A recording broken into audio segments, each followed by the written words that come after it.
என் பாஸ்போர்ட்ல சின்ன தப்பு நடக்கும் சார், சரி பண்ணுங்க சார். 4 நம்பர் கவுண்டருக்கு போங்க. இல்ல சார், நான் உங்ககிட்ட தான் சார் ப்ளீஸ்.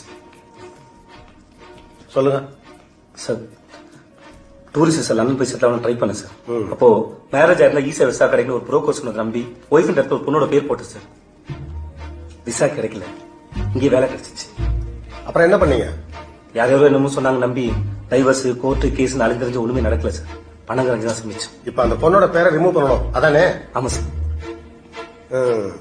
நம்ம ஆளுங்களுக்கு எந்த வேலையும் ஷார்ட்கட்ல பண்ணியே பழகி போச்சு. எவ்வளவு செலவு பண்ணீங்க? கொஞ்சம் நிறையவே போச்சு சார்.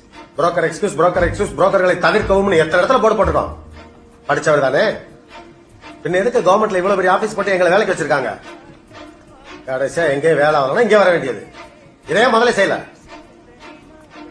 Sorry sir. பாஸ்போர்ட் எங்க?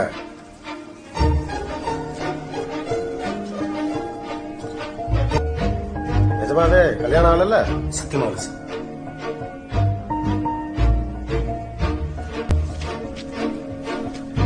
இதை கொண்டு போய் ஹெல்த் கொடுங்க.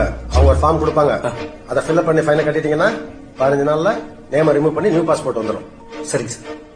சார், ஃபைன் எவ்வளவு சார் இருக்கும்? என்ன ஒரு 1300 வரும். அவ்வளவுதானே சார்? கவர்மெண்ட்ல அவ்வளவுதான் சார்ஜ் பண்ணுவாங்க.